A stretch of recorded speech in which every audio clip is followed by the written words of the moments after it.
Okay, so next topic, right? Big chunk of the test on differential equations involving motion. Well, I mean, anything we've done is on the test, obviously. So this one, so anti-differentiation is useful in analyzing motion. Anti-differentiation or NGation is useful in analyzing motion.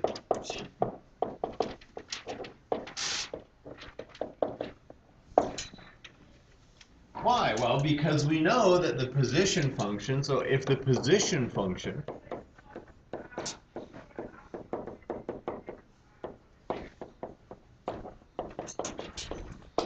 S, right, is equal to f of t, no, sorry, if the position function is S equals f of t, then the velocity function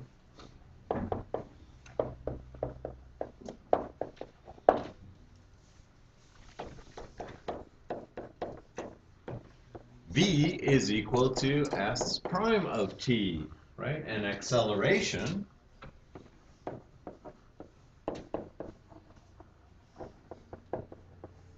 A is v prime of t. So position is the antiderivative of velocity, and velocity is the antiderivative of acceleration. Let's do this here. So position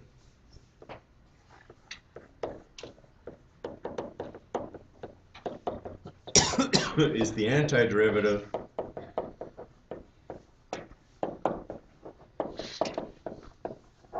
of velocity, and velocity is the antiderivative of acceleration.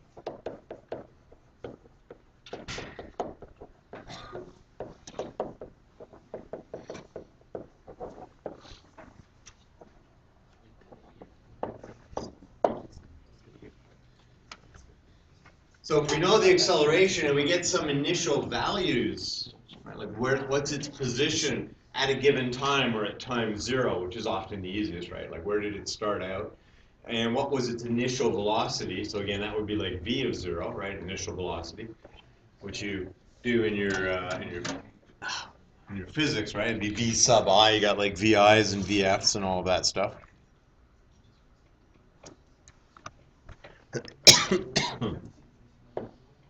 Period. So if acceleration, if we know the acceleration,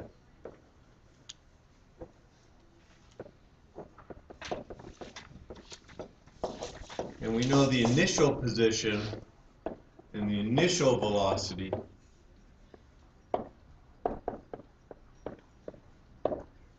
then we can get the position function.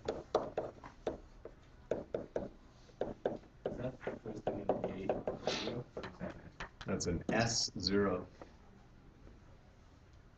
Okay, so if acceleration and S0 and V0 are known, then the position function may be found, and the position function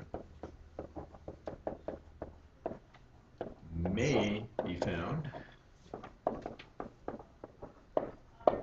by anti-differentiating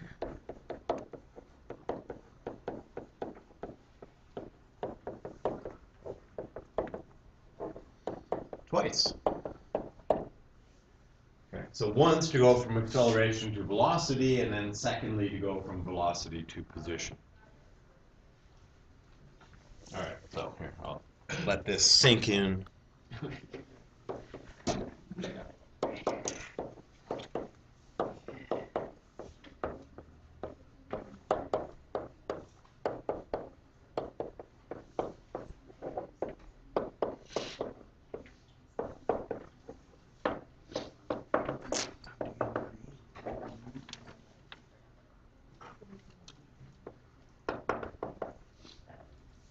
So an object is thrown from the top of a 140-meter tall building with a velocity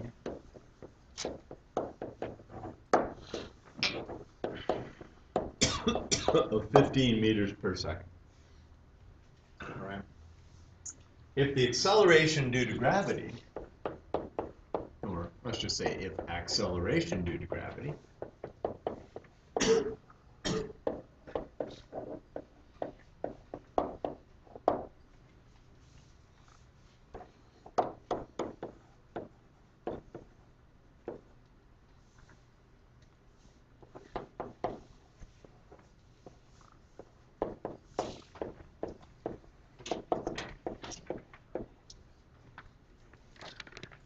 Okay, so which way is up? Positive, right? And then down is negative, right? So we have our frame of reference. We always need that, right? You need a frame of reference, which I'm sure you know about from your study of physics.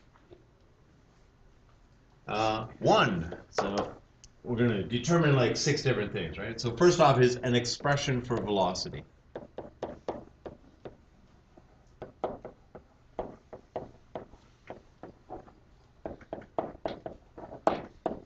In terms of time.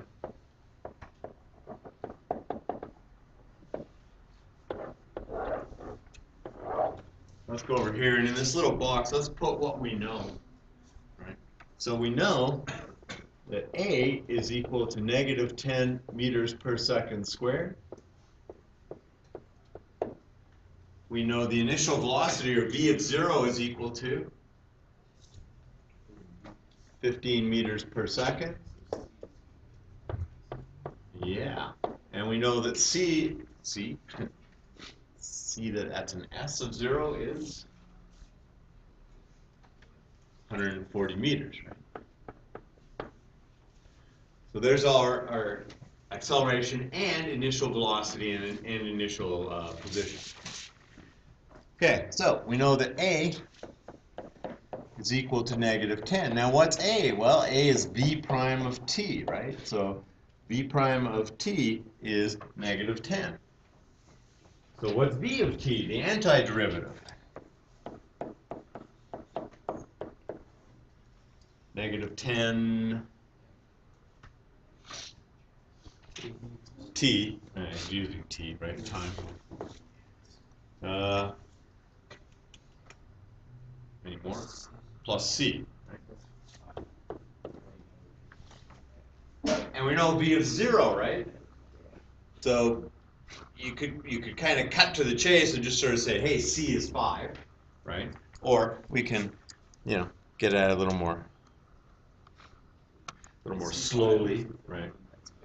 Oh, it's 15, right? Sorry, yeah, okay. So that makes, well, so what's c then, right? So 15 is equal to negative 10, right? 15 is V of 0, right? So 15 is negative 10 at time 0 plus c, so c is equal to 15, and then your expression for velocity, or your formula, right? So that's our formula for velocity, right? Velocity, v of t, as a function of time is negative 10t plus 15. Right? I'm pretty sure if I remembered any physics formulas like Vf is equal to Vi plus At or something, right? I don't know. That must be the formula because that's this formula. So.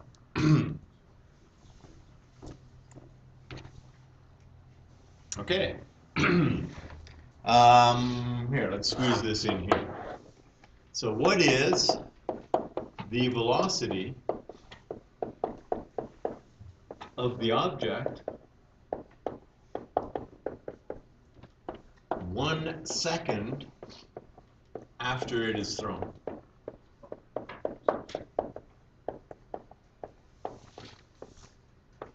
Question mark. So what do we want to work out? V of 1, right? So that's negative 10. Right, so we take our formula, which is V of t, we want to work out V of 1. V of 1 is negative 10 times 1 plus 15, which is 5 units meters per second. So 1 second after it's thrown, which way is it going?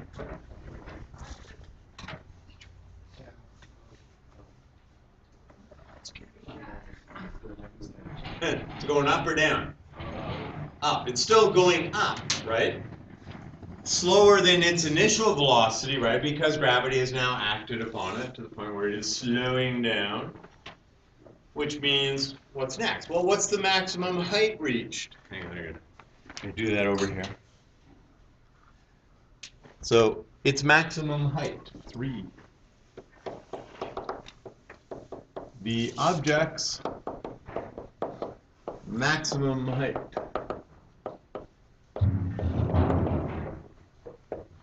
All right, well, well, this is going to require us to do a couple of things, right? So when will we reach its maximum height? When the velocity is 0, right? So going up, when it reaches the velocity of 0, what's happened? It's reached the top, and now it's going to start getting a negative velocity, or it's going to start heading down, so it reaches its maximum height. All right, so this occurs. So we need, what did I write here? This will occur, so yeah, it said this will occur.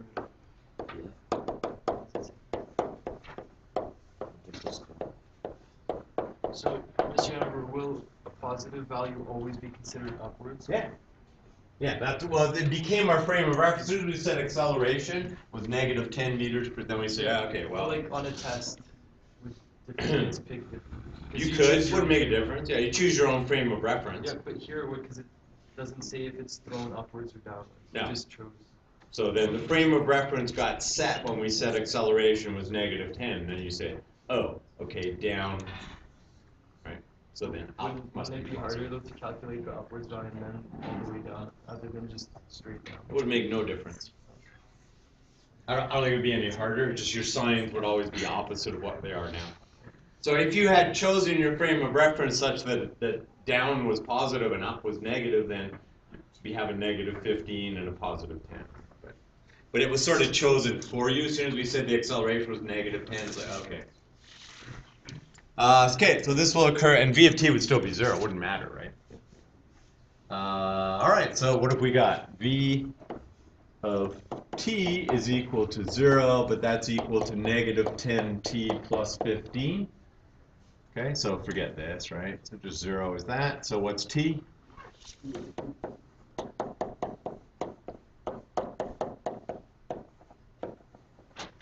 So at a time of 1.5 seconds, you'll reach a maximum height, right? Or 3/2, right? I mean, depending on what calculation we have to subsequently do, it might be easier to substitute in 3/2. It might be just 1.5 is fine, right? If we're multiplying by 4, that's good. But if we're multiplying by 3, then we'll go with. We continue. Is that all we have to do is find the seconds? Or Nope. We got to find the height. Yeah, okay. All right. So now we know when it reaches its maximum height. So now we need the position function, right? So we got to know where. Whoops.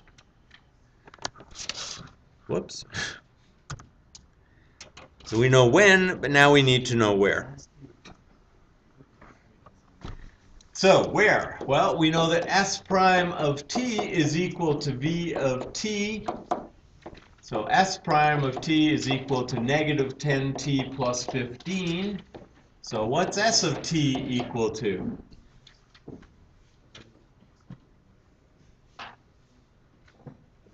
Negative 5t squared. Negative 5t squared plus 15t plus c.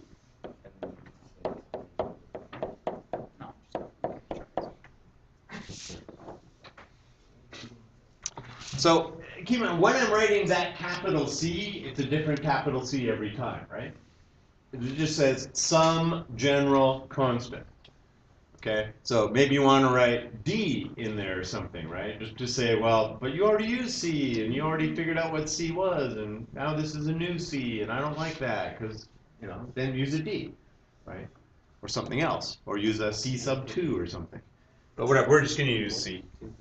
Okay, so what do we know? Well, we know that what? Well, we know, what is C? We know C.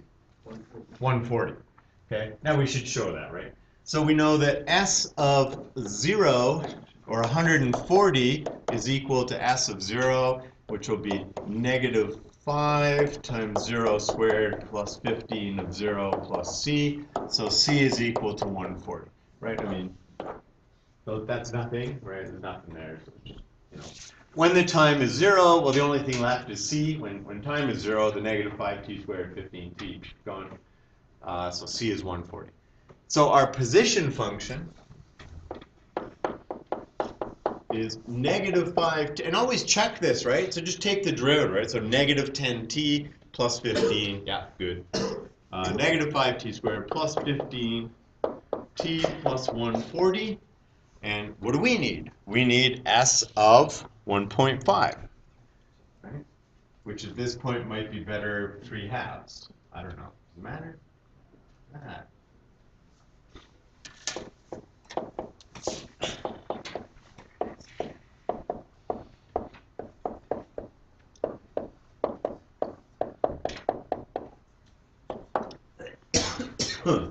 Okay, so 3/2 squared is 9/4 times -5 is what? -45 over 4 plus, well, that's 45 over 2, right? So why don't we call it 90 over 4? Because we're going to need quarters. So 90 over 4, right? And you're saying, why is it 90 over? Because it's 45 over 2 plus what? So we're going to multiply that by 4 as well, right? So 140 becomes 560 over 4. And what does that give me? And is 605 over 4? So -45 plus 90 is +45, right? Plus 560 is 605. So we just changed everything to quarters, right? So 3/2 squared was 9/4. So we got -45 over 4. This is 45/2, which is 90 over 4. It's 140, which is 560 over 4, leading us to 605 over 4, which is 120, what? So 6, how many 4s in 600? 150 of them, plus another 1. So at a time, so its maximum height is 151.25 meters, right? So it's thrown up in the top of a 140-meter building, rises up for 1.5 seconds, at which point it hits a height of, or displacement of 151.25 meters, and it starts to drop like a rock or whatever. It's an object. If it were a rock, it would drop like a rock. Okay, questions on this? So, what is its velocity when it hits the ground? The velocity. What is this? 4?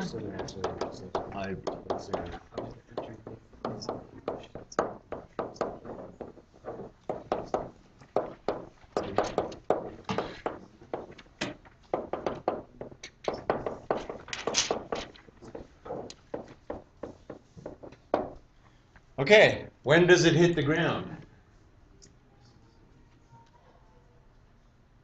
When its position is 0, right? So it starts at 140, goes to 151.25, and then drops like a rock or whatever it happens to be, and it hits the ground, at which point its position, its displacement is now 0. Okay? So we need t when s of t is equal to 0, right? So we want to get what is the time when its displacement is 0. Okay, so how's that work? 0 is equal to, what was the position? -5t squared plus 15t plus 140. All right, so they're all nicely divisible. So let's take a -5 out. So we get t squared minus 3t. Here, I gotta change the sign. Here, make that a plus. Oh, that's a plus, right? Plus. So minus, how many times was 5? 28? 28. Equal to 0. So we get -5t. 28, what? 7 and 4, right? Okay. And bigger one is negative. And what do you always do when you factor? Check it. Right? What's the mistake you're going to make? You're going to get these signs right. Nobody's going to get 28. I mean, it's not a 2 and a 14, right? It's not a 1 and a 28. Nobody's going to do that. You're either going to mess this number up, in which case you can't factor it. So in general, like when you're solving these things on a test, this probably should factor. So if it doesn't, take a moment and go back and just say, you know, do they really want me to use the quadratic formula here? Because that's what you would have to do, right? So just say, no, come on, they're usually reasonably kind people. And so let me just check and make sure. I think this should factor. Like, I hope to God it factors, right? And then, because then it's easy. Okay, so we get t is equal to 7, or t is equal to negative. So, okay, t squared plus 4 minus 7 minus 3, okay? So what do I do with this? T equals 7, t equals negative 4. You get rid of the negative 4, right? That sort of says, had this thing been shot out of a cannon 4 seconds ago, it would have started at the ground, risen up and hit 140, right? 4 seconds from now, and then kept going up for another 1.5 seconds. But we don't do negative times, right? So, times 7 seconds. That's it, we're done, right? Oh no, because we want to know what was the velocity of the object when it hits. All we know is that it hits the ground after 7 seconds. So now what do? We really just plug that into v, right? So here we get v of 7 is negative 10 times 7 plus 15. Right, so at this point, all you got to do is be consistent now, right? And so you've maybe lost a half mark for getting something wrong. The only problem with getting something wrong is you've usually created something really ugly. Like, oh, look, and now I use the quadratic formula. Now I'm doing v at 3 plus root 17 over 12, right? And, you know, yep. I have a question. So say we were doing this on a test. Yep. If you make a mistake earlier when you're making the formula, Be consistent from that point and down. consistent from that point down, and you still get the marks. You'll get all the marks. And I will curse you because I now have to follow everything and say, you know, is this correct? But you know, the problem is they should work out nice. Remember, we know you don't have a calculator. If you have a calculator and we say to the nearest tenth, it's like, yeah, whatever, you're going to throw it in your calculator. Okay, but they should work out nice. This should be a factorable quadratic, which should give you a reason. Just think of the numbers, right? If you get like numbers like 1,000 or something, you say, that doesn't make any sense because I know what this behavior should look like, right? So what do you get? Negative 70 plus 15. 7. What? Wait. 6. What? 7. Yeah. Negative 55 meters per second. Well, that doesn't make any sense. It's negative. Oh, it makes sense because which way is it going? Down. Yeah. So when it hits the ground, it has to have a negative. Otherwise, it's still going up. You can't hit the ground if your velocity is positive, right? Unless your frame of reference is inverted and negative is up and positive is down. Just perfectly reasonable, but don't do that.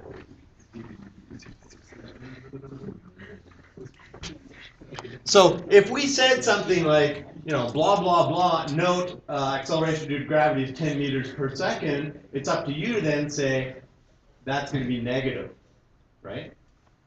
Now, in a sense, it doesn't matter as long as you make something negative. You can't have them both. You make them both positive, it just goes on forever. Right? So at which point you should recognize something's wrong here. It's never going to hit the ground, right? Like, I don't get it. The only zero I get is back there, some negative value. No. Okay, so if we say note acceleration due to gravity is 10 meters per second squared, it's up to you to say a is equal to negative 10. You have to choose a frame of reference. The velocity, how fast is it going? So 5. The velocity of the object.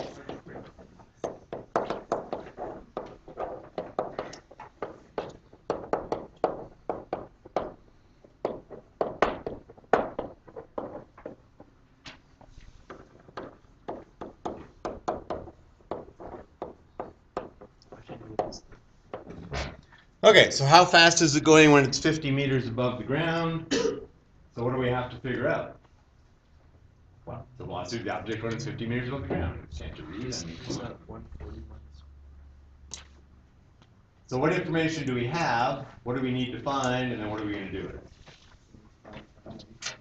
So we have the position. So we need to know when it's 50 meters above the ground, right?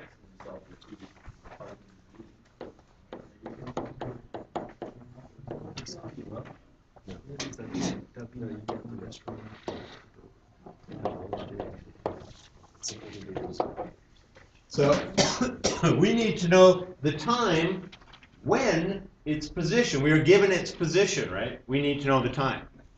We also know that math teachers are kind and that this will factor in, you know, assuming I have the right equation, this will factor. Otherwise, you know, really, it's just going to be kind of painful. So we have our position function. And we want to find out t when this is 50, right? So it's just, you know, little quadratic stuff.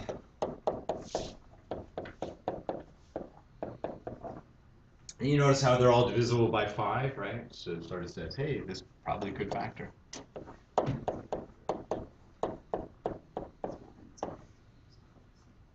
Right?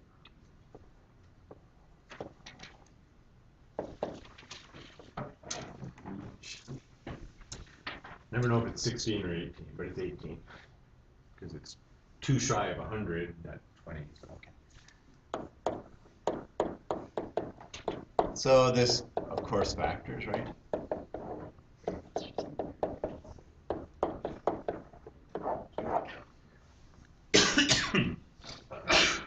So you got 6 seconds, and so 1 second later it hits the ground, which means in that last second it traveled how far? Oh, 50 meters, right? And we can ask that too, right? Like how far did it travel from this time to this time?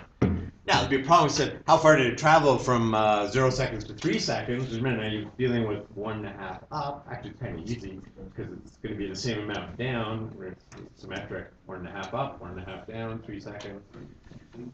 Traveled 11.25 meters, so that'd be 22.5 meters. Okay, so what are we supposed to figure out? How fast, right? Its velocity. So we want v of 6. Negative 10 times 6 plus 15.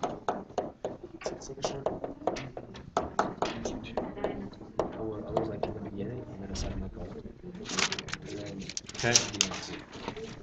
So it is going down with a velocity of 45 meters per second. Or its velocity is negative 45 meters per second. Remember, velocity is vector quantity. It needs magnitude and direction. If you stated that it were going down at 45 meters per second, should be good enough, right? Because you've given magnitude direction. If you say its velocity is 45 meters per second, that's wrong, because you're implying positive. So or you say its velocity is negative 45 meters per second, and that's fine. Okay, one more. A particle.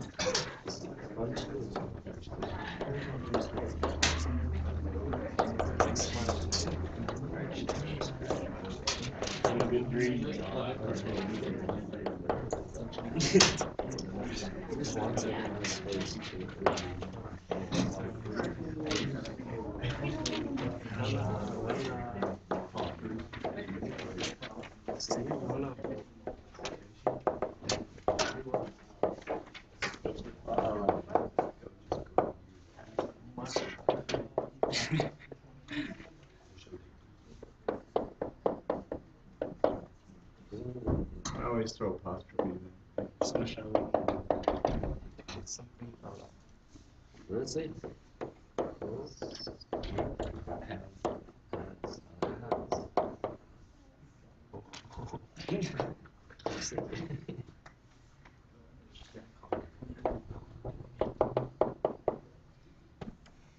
I do that.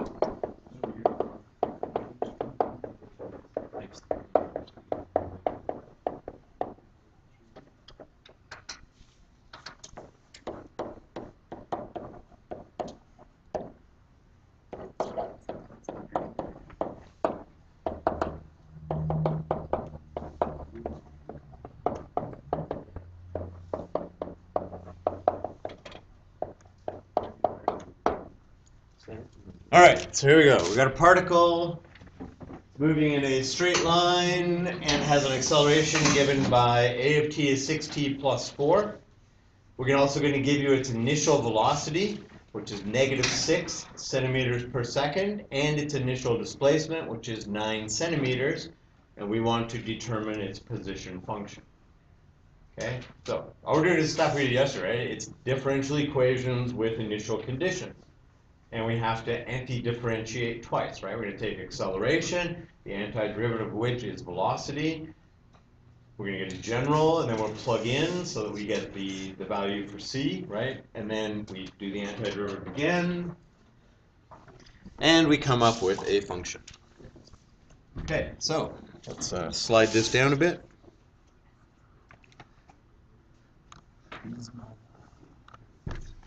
Okay, what do we know? We know that a of t, which is really v prime of t, is equal to 6t plus 4. So what's v of t?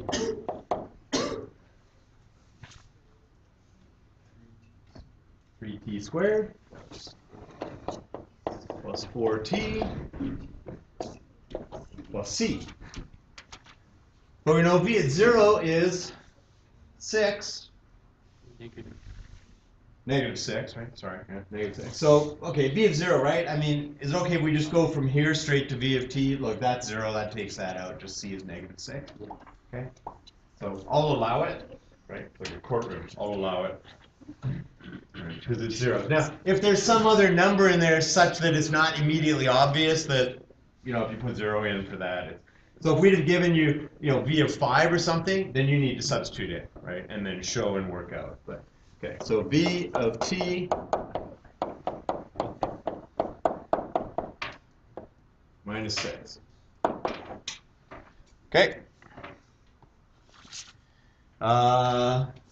What's another word for v of t? Well, it's not a word, really. It's s prime of t, right?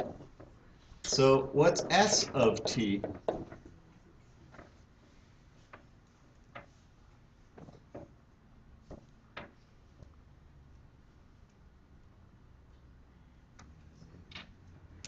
Use the anti-power rule. Add 1, divide by just t cubed, right? Yeah. Yeah. T cubed plus. Okay, now, what does it hurt? We're on a quick talk. Okay, 3t squared plus 4t minus 6. Yep. Good, yeah. Okay, s of 0 is 9. They have all t's in there, right? So we should just be able to write s of t, filling in for the c. Okay, so s of t, t cubed plus 2t squared minus 6t plus 9, done. That's all it asks for. Okay. Now, we could ask for a change in position or the total distance traveled, right? Remember distance displacement? So, you know, if I start here and walk to here and then back to here, my displacement is 0, but the distance I traveled is not. Okay, so again, you'd have to then kind of graph that, figure out where zeros were and stuff like that. Say in this, you know, in this 3 seconds you moved this far and then you came back. And I'm not just gonna plug a 3 in there because maybe, you know. So you have to examine the function and look at it and see what's going on. Okay, done. This finishes, I believe, the anti